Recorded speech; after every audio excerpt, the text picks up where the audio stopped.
Welcome back for part 2 of the story of the Wizards' War. I'm Jordan B. Sanders and I will be continuing this story. If you have not seen the first part of this series, sub-series, mini-series, I would highly suggest going back and watching TRYGI'L's Tips, Tricks, and Talk, episode number 2. This is actually episode number 3. I would suggest going back and watching number 2.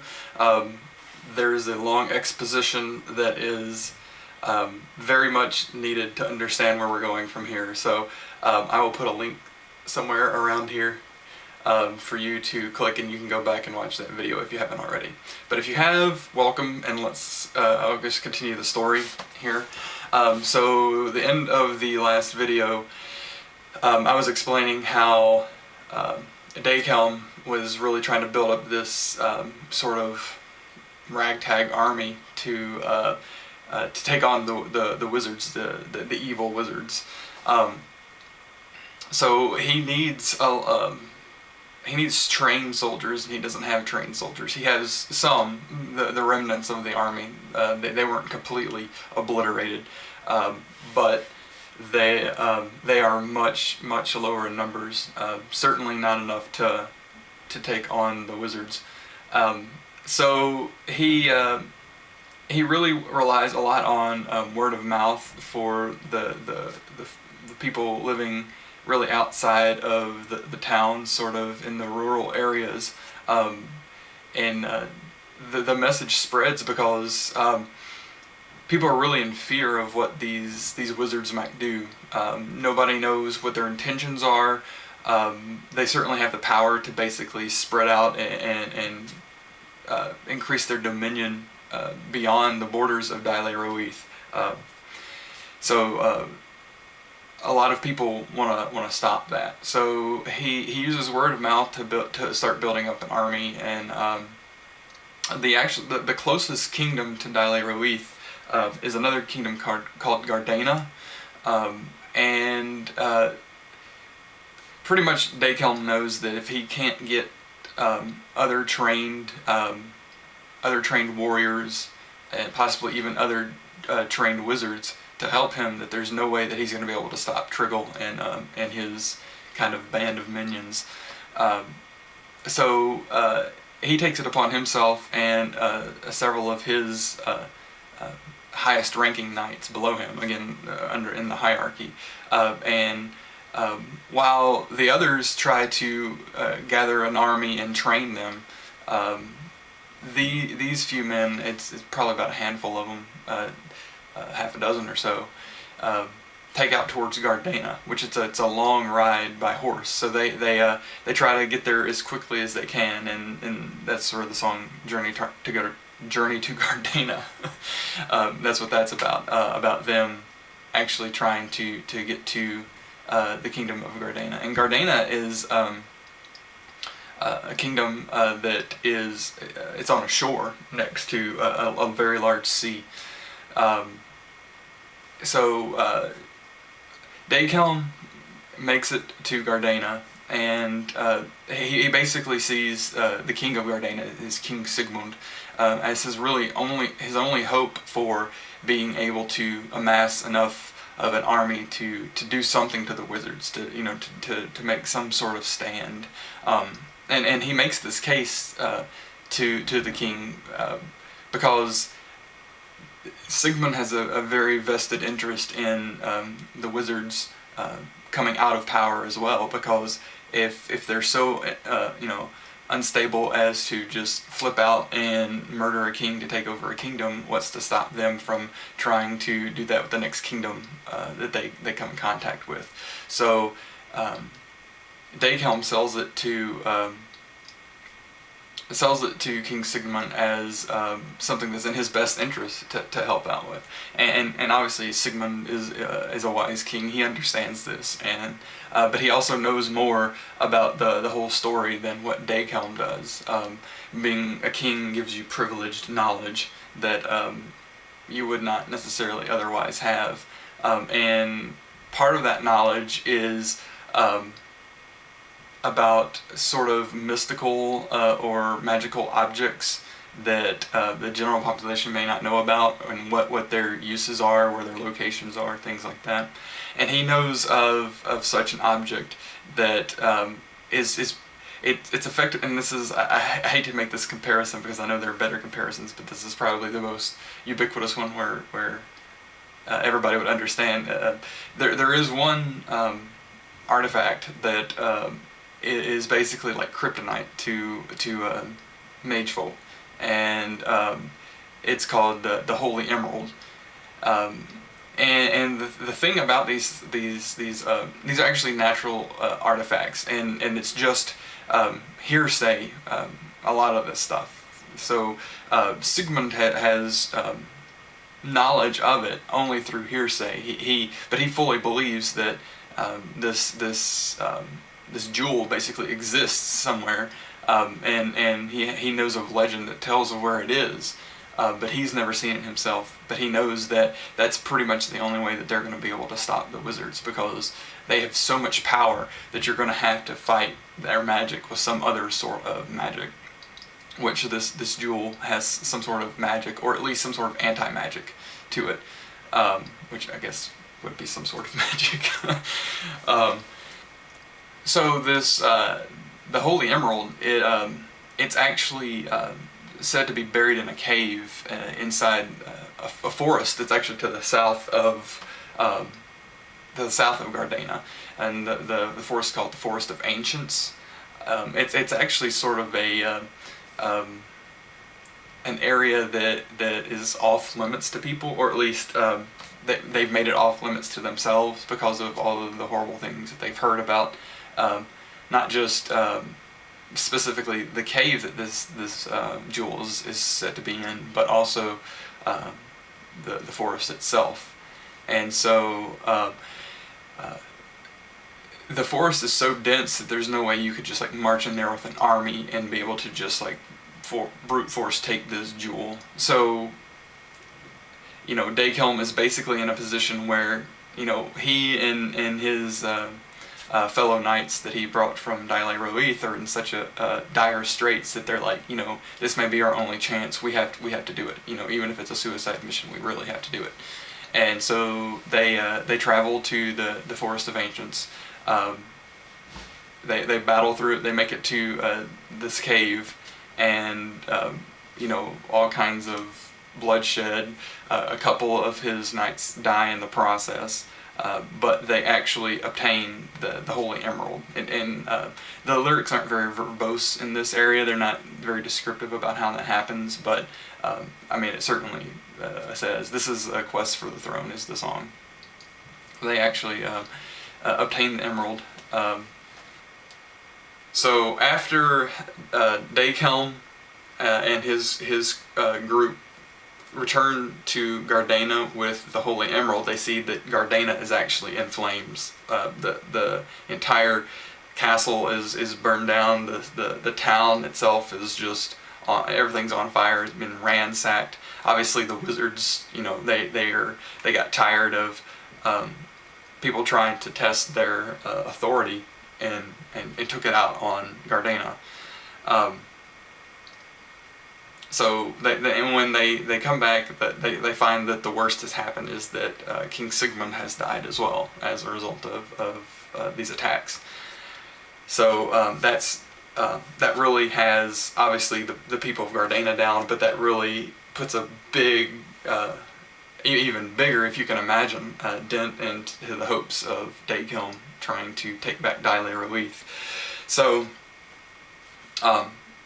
he gathers, all the people who are willing to fight against the wizards from Gardena, including their army, that those left over and alive from their army, and they go to help the Knights of Dyle Roeth to kind of bolster their numbers.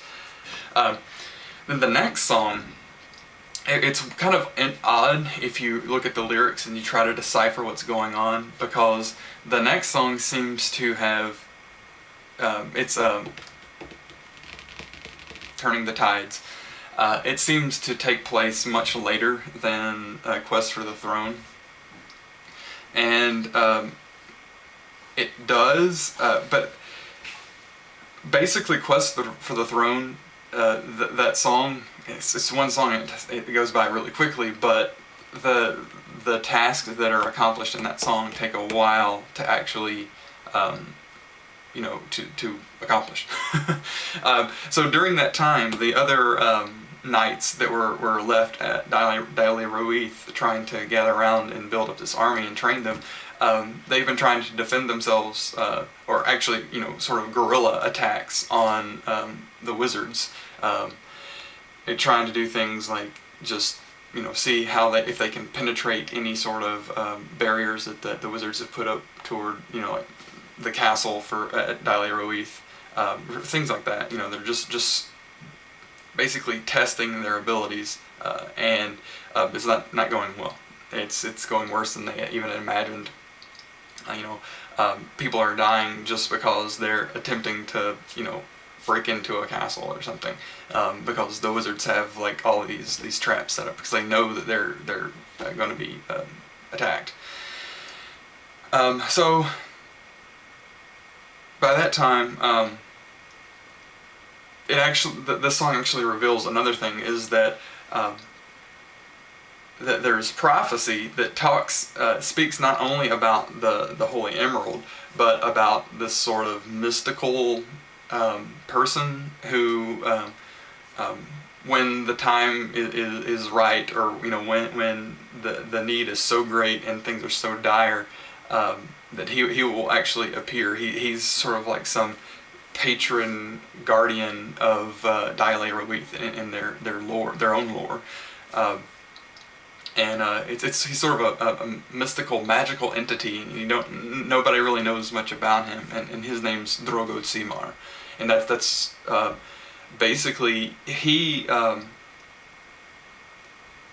is foretold to be able to withstand awesome amounts of onslaught. Like he's just a warrior, but he could take on a wizard and be able to do things like deflect their magic with his shield. I mean, he's a very Superman type character. When I say Superman, obviously I don't mean the comic. I mean like he's more than a man, but he's not a god or anything like that. He's just this very powerful being, and nobody really knows anything about him other than he's been talked about in legend.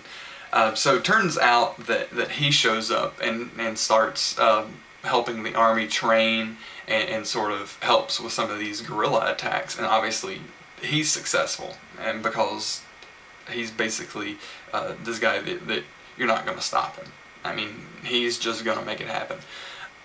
So Drogo Simar is helping to train these people, and like I said, helping with the attacks. And then so finally, from the disaster at Gardena, Dakehelm comes and joins back with the Holy Emerald, and with many extra hands to help in this war. And so Simar and Dakehelm plan an attack. Basically, it's a sneak attack, in that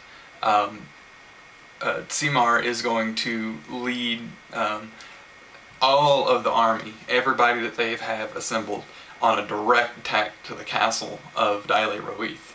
And since the wizards at this point are obviously aware that Simar has appeared and he is helping this sort of tattered army, because he's been successful in some of these guerrilla strikes.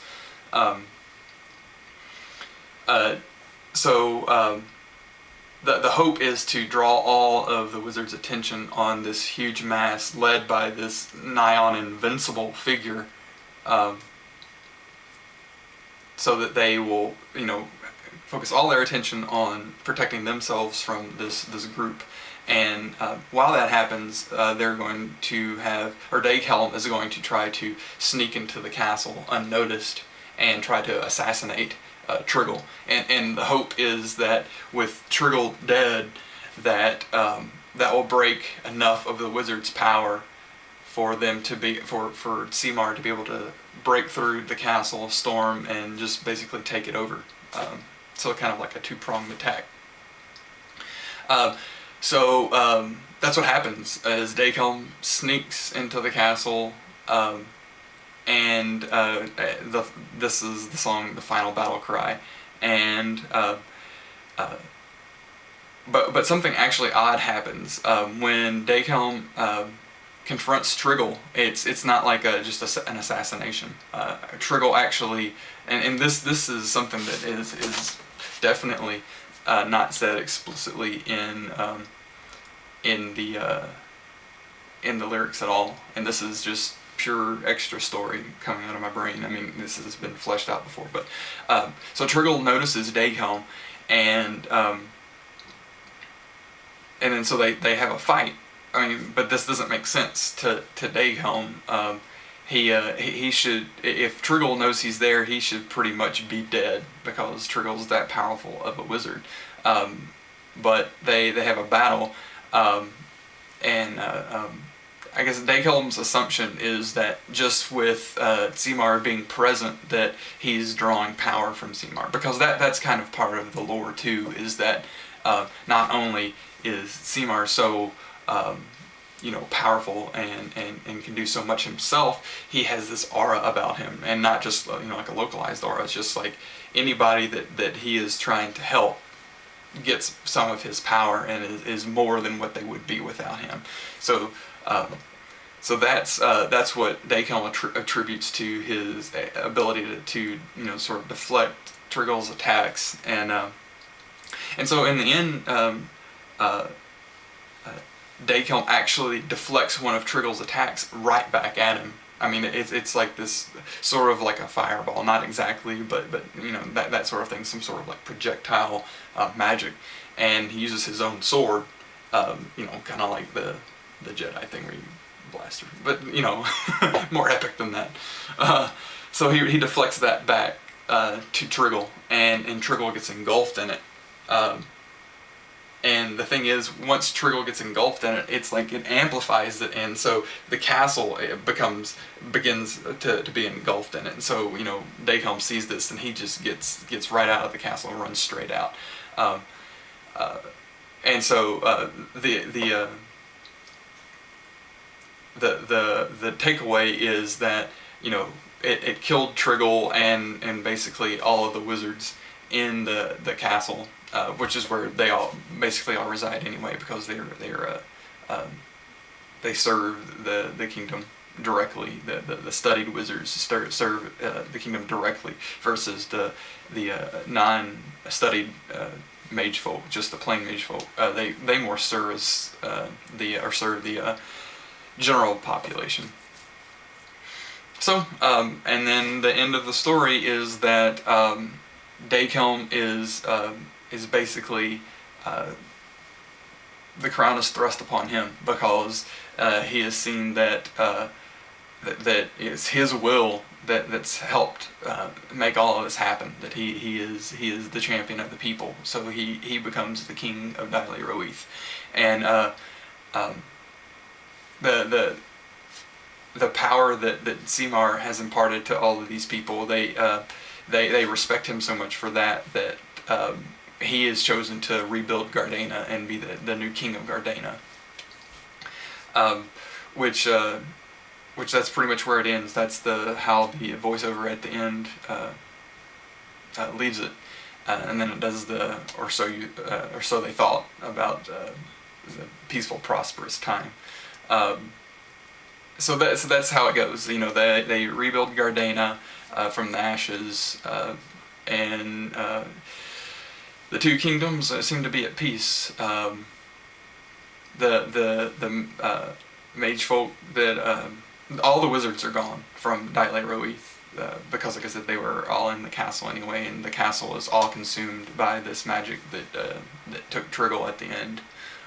So they all went with him, and so they had to rebuild the castle at Dyle Roeth as well. But that's the long-winded story of the Wizards' War, and hopefully, the hope is that we're going to have a sort of sub-series of albums that are going to continue the story, like I said, from the end of the Wizards' War on, and eventually explain some of the stuff beforehand too, perhaps through future narrative to explain the past, but possibly going back and doing an album before that too. So our thoughts on doing that are that when we do those albums, they're going to be basically not video game focused. They're just going to be pure power metal. And also Mike's probably going to be the main singer on that. Donna will do backup stuff, kind of like Mike did on Flames of Destiny, and she may do some other like solo stuff, but it'll be mainly Mike doing the vocals on that. And really my long-term goal for this story is I would like to write it. I would like it to be a novel or a series of novels. Whether or not that happens will definitely remain to be seen. But that would be something that I would definitely like to do eventually. Just for the accomplishment of my own sake, and hopefully people would be interested to read it too. So that's the story of Dial Aeroeth, the Wizard's War, and where it stands right now. I definitely have a whole lot of ideas where the story's going. I've planned at least 3, I think, more albums. 3, actually 4 more albums, and what they would be, just like at a higher level, and like some of the major plot points. But we'll see how it goes. That's hopefully the future. And I hope you enjoyed this explanation. This is the kind of stuff that I wish that I could, be with all the people who are into what we do and just kind of tell them this, one-on-one. But I think YouTube's a really good forum for it because, just random people come along and maybe get a little nerded out with it and kind of like it. So yeah. Again, you can drop me a line at jordan@orderoftier.com. I am open and glad to hear anything you have to say, any suggestions for anything. So my camera stopped recording right at the end for some reason. I'm splicing this in, but anyway, I will see you guys next time. Check out the next little bit of this video for how you can follow Order of Tier and me on the interwebs. Alright, see you guys next time.